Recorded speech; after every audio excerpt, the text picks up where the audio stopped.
अहमद साहब, बज़ाहिर तो यही दिखाई देता है कि मईशत में ख़राब कारकर्दगी, महंगाई के ख़िलाफ़ जो है वो इस वक्त अवाम सड़कों के ऊपर है, जिसमें कुछ हलाकतें भी हो चुकी हैं। सिक्योरिटी फोर्सेस से डायरेक्ट झड़पें हो रही हैं। अब एक तरफ इजराइल की मोसाद कहती है हम आपके साथ हैं, दूसरी तरफ ट्रंप कहता है हम लोडेड हैं, हाथ ट्रिगर के ऊपर है। क्या ये अंदरूनी महाजी है?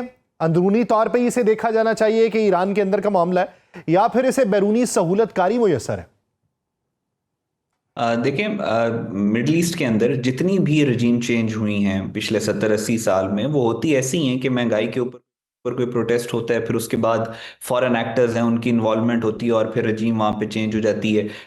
ह्यूमन राइट्स के ऊपर कोई प्रोटेस्ट होता है, कोई फेक न्यूज़ के ऊपर प्रोटेस्ट होता है, इस तरह के यानी ह्यूमैनिटेरियन इश्यूज के ऊपर ही प्रोटेस्ट होते हैं और उसके बाद वो टर्न करते हैं, फिर रजीम चेंज की तरफ जाते हैं।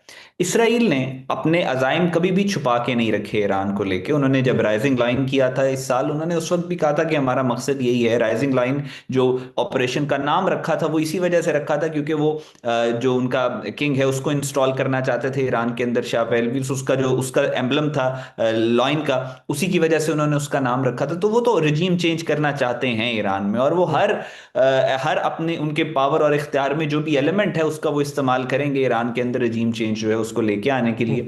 लेकिन अभी के जो ये प्रोटेस्ट हैं उसको आई थिंक अभी it is too early to comment कि उसको इन प्रोटेस्ट में कितनी कैपेसिटी है कि वो ईरान के अंदर रजीम चेंज कर सकें। उनको आई थिंक हैंडल भी ईरान गवर्नमेंट कर रही है। जो ईरानियन प्रेसिडेंट है उन्होंने बड़ा सेंसिबली अभी रिसेंटली कुछ देर कबल उन्होंने स्टेटमेंट्स दिए हैं प्रोटेस्ट के ऊपर, और उन्होंने बड़ा सेंसिबली इसको लेके चल रहे हैं। तो जो आपके सवाल का जवाब है वो ये है कि यस, आई थिंक कि इसके अंदर फॉरेन इन्वॉल्वमेंट है। मिडल ईस्ट के अंदर कोई प्रोटेस्ट हुकूमतों के खिलाफ ऐसा नहीं होता कि जिसके अंदर फॉरेन इन्वॉल्वमेंट ना हो। तो डेफिनेटली जब इसराइली खुद खुल के कह रहे हैं कि हम ये प्रोटेस्ट पे हम बैक कर रहे हैं, और जो आपने डोनाल्ड ट्रंप की ट्वीट की भी बात की, तो it shows that there is foreign involvement. क्या रजा शाह पहलवी वाला जो तर्ज हुक्मरानी है इसे एक मुतबादिल मॉडल के तौर पे मगरिब पेश करना चाहता है, या मगरिब की वजूहात कुछ और हैं? देखिए, इसको मगरिब को आई थिंक पूरे को इस मामले में इन्वॉल्व करना या एक स्वीपिंग स्टेटमेंट देना, वो तो शायद मैं ना दे सकूं कि शायद पूरा मगरिब ये चाहता है कि ईरान के अंदर रजा शाह। हाँ, इसराइल की ये ख्वाहिश है कि वो जो बादशाहत है या जो रजा शाह है उसको वापस लाके इंस्टॉल किया जाए। Even America to some extent, उसकी भी इसके ऊपर क्या राय है उस पर भी हम एक डिटेल में गुफ्तगू कर सकते हैं। लेकिन वो ये चाहते हैं कि यहाँ पे लाके उसको इंस्टॉल किया जाए क्योंकि इसराइल को जरूरत है अपनी एक पपेट रजीम की ईरान के अंदर। और जहां तक आपने बाईस के निज़ाम हुकूमत की बात की है, तो कि ईरान के अंदर किसी ने वो देखा नहीं हुआ और उसको ग्लोरीफाई किया जाता। आमतौर पे आप ये देखेंगे जब मिडल ईस्ट के अंदर ही जब ऑटोमन एम्पायर के खिलाफ यंग टर्क मूवमेंट जो है वो लॉन्च की गई थी हम्म। यहूदियों की जानिब से, हम्म। तो उसमें भी किसी को पता तो नहीं था कि वो किस तरफ जा रहे हैं। वो सिर्फ एक केओस था जो कि उन्होंने अपने एक्सटर्नल एक्टर्स की ख्वाहिश के ऊपर मुल्क में लेके आना था और उन्होंने वहां से खिलाफत को खत्म करना था। उसी तरह ईरान के अंदर भी इस वक्त जो मॉडल है उनको नहीं पता कि इन्होंने आगे क्या करना है। जिस तरह आप पूरी मुस्लिम दुनिया में देख लें, या इवन आप ये जो है जितने भी आजकल आप ये अरब स्प्रिंग वाला भी ये जो सारा मामला है वो देख लें, केओस और एनार्की तो इन्होंने शुरू कर दी, लेकिन उसके बाद किसी को पता ही नहीं था कि हमने मॉडल जो है वो क्या लेके आना है। सो उसी तरह ईरान के अंदर भी टिपिकल वही मॉडल है, क्योंकि जब आप हटा देंगे, अगर ये हटाने में कामयाब हो जाते हैं, जो कि मुझे नहीं लगता कि अभी होंगे, अगर ये हटाने में कामयाब हो जाते हैं तो फिर कोई ऑर्डर नहीं आएगा ईरान में, फिर केओस ही आएगा जिस तरह बाकी सारे के सारे अरब ममालिक में आए। अच्छा, एक चीज बताइए कि एक तरफ मुलाकात होती है ट्रंप की बेंजामिन नेतन्याहू से, और उस मुलाकात के फौरन बाद जो है ये एहतजाज का मंजरनामा जो है ये वजह हो जाता है। अब वो एहतजाज तो चल रहा है वहां पे मईशत के खिलाफ और वहां पे तर्ज हुक्मरानी के खिलाफ या गुड गवर्नेंस के खिलाफ, लेकिन मगरिब में पोर्ट्रे, मगरिब से मुराद अमेरिका में या इसराइल के मीडिया में पोर्ट्रे उसे इस तरीके से किया जा रहा है कि ये खामनाई के खिलाफ है, ये उसके तर्ज हुक्मरानी के खिलाफ है, ये उसकी बादशाहत के खिलाफ है। तो क्या ये सिमिलरिटी और टाइम सिंकिंग ये किसी वजूहात के बायस है, या फिर इसे हम हादसाती कह सकते हैं? नहीं, देखिए, बात यह है कि जब डोनाल्ड ट्रंप की नेतन्याहू के साथ मुलाकात हुई है, उससे पहले एक महीने पहले से आपको शायद याद होगा कि इस्राएली मीडिया और इवन जो प्रो इसराइल अमेरिकन मीडिया है वो बहुत ज्यादा ऑपरेशन राइजिंग लाइन 2 की बात कर रहे थे कि इसराइल दोबारा ईरान के ऊपर हमला करेगा। अब ये अमेरिका ने पहले भी अवॉइड किया था। जब पहला उन्होंने इसराइल ने हमला किया ईरान के ऊपर, अमेरिका ने उसके अंदर भी पार्टिसिपेशन अवॉइड की थी एंड तक, और फिर एंड पे आपको पता है वो B-2 बॉम्बर्स वाली एक फेस सेविंग दे दी।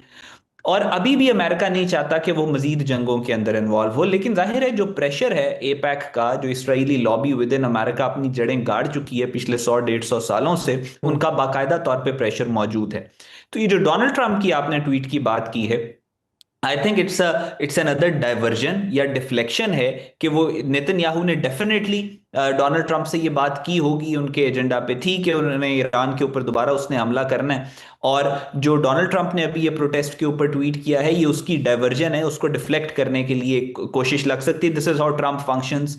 और दूसरी बात ये कि मुझे नहीं लगता कि ये जो प्रोटेस्ट हुए हैं ये जो है ये इंडिजिनस हैं या ऑर्गेनिक है। डेफिनेटली ईरान के अंदर आपने देखा है कि इसराइल की बहुत ज्यादा इनग्रेस इसराइली इंटेलिजेंस की मौजूद है, और इसकी जो टाइमिंग है वो कोइंसिडेंटल बिल्कुल भी नहीं है। ये इसराइल की जानिब से इंस्टिगेटेड है, और देयर इज एब्सोल्युटली, मुझे तो इसमें कोई डाउट नहीं है। अच्छा, एक चीज, एक आपने वॉशिंगटन पोस्ट की रिपोर्ट पढ़ी होगी 2026 के हवाले से, जिन खदशात का इहाता किया गया, जहाँ पे रशिया की नेटो के साथ वॉर की बात की गई, इजराइल ईरान वॉर को दोबारा शुरू करने की बातें की गई। उसमें क्या आप ये समझते हैं कि माइंड मैपिंग की जाती है दुनिया की कि इस तरह तो होना ही होना है, ये पहले से लिखा हुआ है, और उसी स्क्रिप्ट का ये तसलसल अब हम इस तरीके से देख रहे हैं, या फिर ईरान इजराइल की दोबारा जंग का मंजरनामा किसी और वजूहात की बुनियाद पे होगा, उसमें वाकई यूरेनियम की अफजूदगी बुनियादी उनसर होगा? देखिए, पॉसिबिलिटीज हैं, उन पॉसिबिलिटीज को डिस्कस किया जाता है। जितने भी स्कॉलर्स होते हैं उन पॉसिबिलिटीज को डिस्कस करते हैं। इसमें सबकॉन्शियस एम्बेडिंग जिसकी आप बात कर रहे हैं कि वो टाई कर देते हैं कि ये तो होना ही होना है और प्री डेस्टिन्ड ये चीजें आपके साथ होंगी, वो आंसर भी अपनी जगह पे मौजूद है। लेकिन जो ईरान इसराइल की वॉर है, देखें पूरी दुनिया के अंदर इस वक्त दो ताकतें एट वॉर हैं। वो जंग करती हुई आपको नजर नहीं आ रही, लेकिन इस वक्त सबसे शदीद जो जंग हो रही है वो दो फोर्सेस के दरमियान में हो रही है। एक फोर्स वो है जिसको आप ये कह सकते हैं, जिसको आप प्रो वॉर कह सकते हैं, जो कहती है मिडिल ईस्ट के अंदर मजीद जंगें होनी चाहिए, जो कहती है कि इसराइल की एक्सपेंशन होनी चाहिए, ग्रेटर इसराइल बनना चाहिए, उसके जाहिर है बनने के लिए जंगों की जरूरत होगी। जो कहती है ईरान पे इसराइल को हमला करके ईरान के अंदर एक अपनी मर्जी का पपेट रजीम लेके आना चाहिए, जो कहती है कि इसराइल को कतर और बाकी जो इस्लामी ममालिक उन पे भी हमला करना चाहिए, और अमेरिका को अपने ट्रूप्स भेजने चाहिए मिडिल ईस्ट में कि वो इसराइल को सपोर्ट कर सकें। वो एक बड़ी ताकतवर लॉबी मौजूद है दुनिया में। वही लॉबी ये बात भी करती है कि यूक्रेन रशिया की जंग है, उसको मजीद फैलना चाहिए, उसको मजीद बड़ा होना चाहिए, यूरोप को इस जंग के अंदर इन्वॉल्व होना चाहिए ताकि रशिया को तोड़ा जा सके। इसके मुकाबले में एक और लॉबी है, वो लॉबी ये कहती है कि जंगों को रुकना चाहिए, वो लॉबी पीस की बात करती है, वो स्टेबिलिटी की बात करती है, इस वजह से कि उनके इंटरेस्ट में है पीस और स्टेबिलिटी।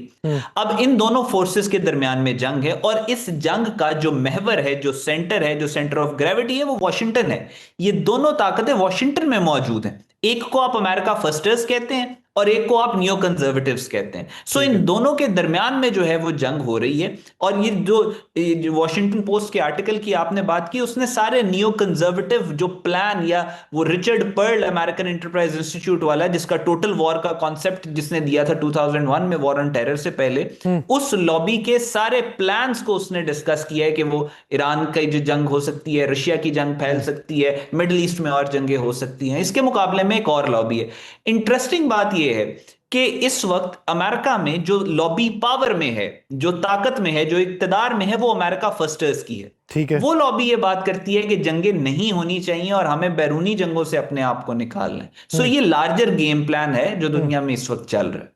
लार्जर गेम प्लान है जो इस वक्त दुनिया के अंदर चल रहा है, लेकिन ये ऊंट किस करवट बैठेगा वो आने वाले दिनों के इकदामात बताएंगे।